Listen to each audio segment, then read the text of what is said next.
taken in once. I mean, once time. In one time. Yeah.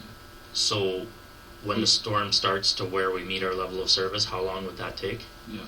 No, I mean for the maintenance. Oh, the maintenance part. Yeah. Oh, again, it's given the type of breakdown and what it is. If it's a preventative maintenance check, like say an A service or a V service, that would be half a day to 1 day, unless they find something that's bigger. Then they would let the yard know it might be there for 2 days if they're waiting for parts.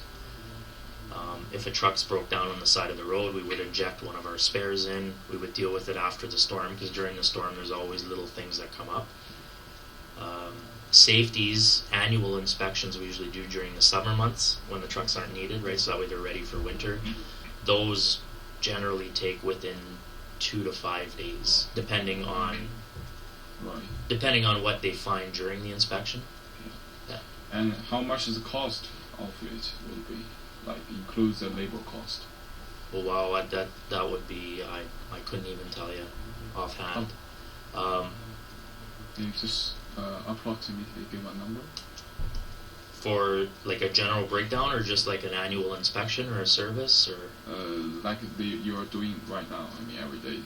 Like a preventative maintenance check.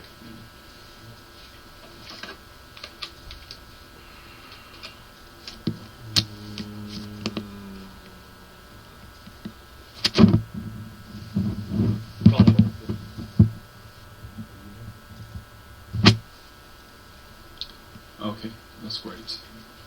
So that includes the labor cost, right? Includes the labor, yeah. Right. Okay. And that's just for a preventative maintenance check.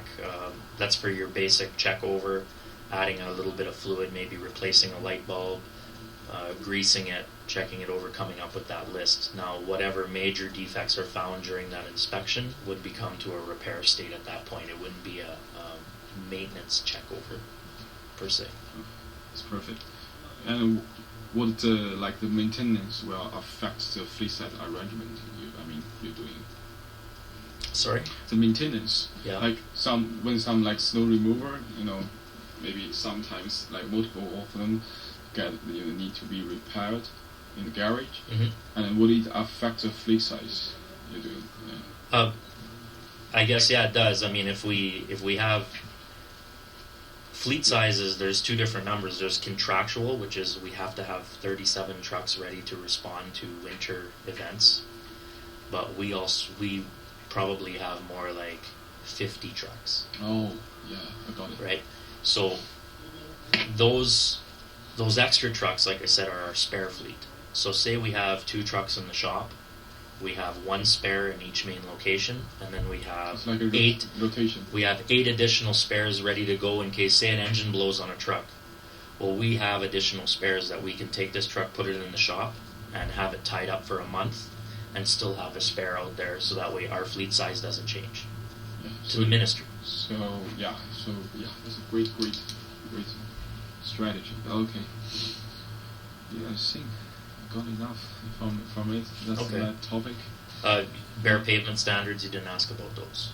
Oh yeah, but do you have any knowledge about it? Yeah. Great, please. So bare pavement, our bare pavement requirements, which is standard across the province, is based on class.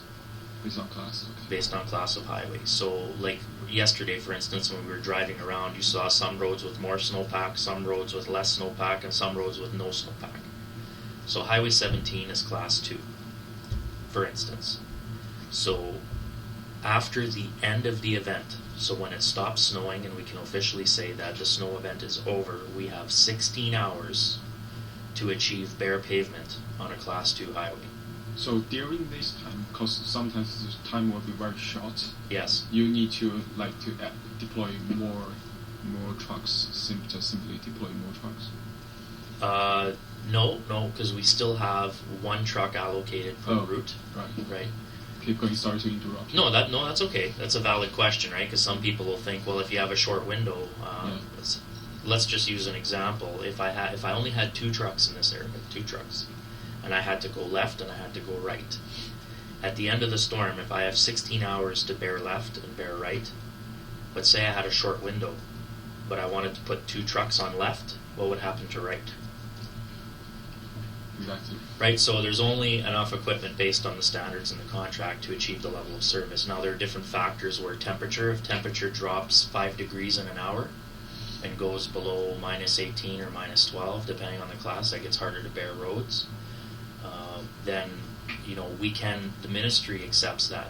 They know that there are some situations beyond our control where weather changes rather quickly and the timing isn't right and we just don't have the opportunity to achieve the bare pavement standard. They understand that. So that's class 2. Class 3 highway, it's 24 hours after the event to achieve bare pavement.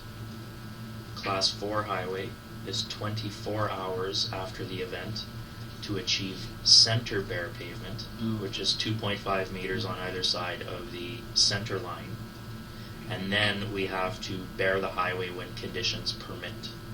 So once the temperatures get really favorable, we will go and we will try to finish bearing the highway. But once we achieve center bare on a class 4, we've met our level of standard. Class 5 is snowpack condition, 24 hours after the event. So that is a snowpack road.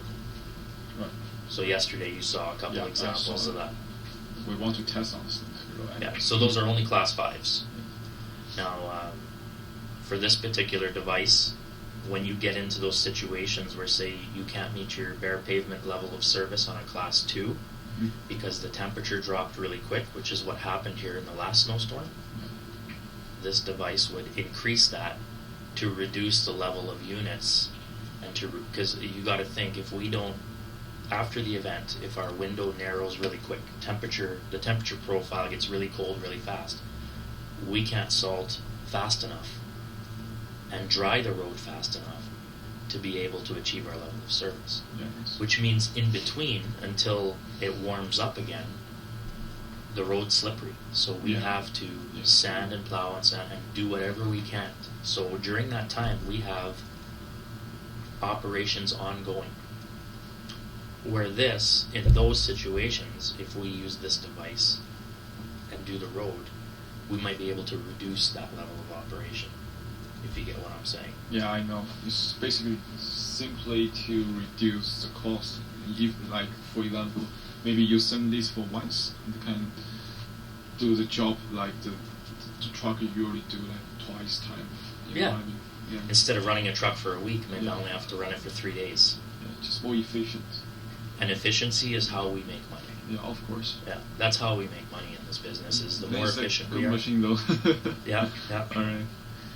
Okay, that's perfect. So those are our bare pavement standards. Yeah. Okay, just one more question is about the. I know the sand is much more expensive than the salt. Is that correct? No, that's incorrect. Salt is more expensive than sand. I'm really in opposite way. Yeah. Okay, so basically I make a simple comparison between the same amount of salt and the same amount of the sand. Mm-hmm. Salt, a general number for salt is $100 a ton. Yeah. And a general number for sand is about, let's say, between $20 a ton. Big difference. And which one is more effective? Depends on what you're trying to achieve. If you're trying to achieve traction, sand is the best tool for that job. If you're trying to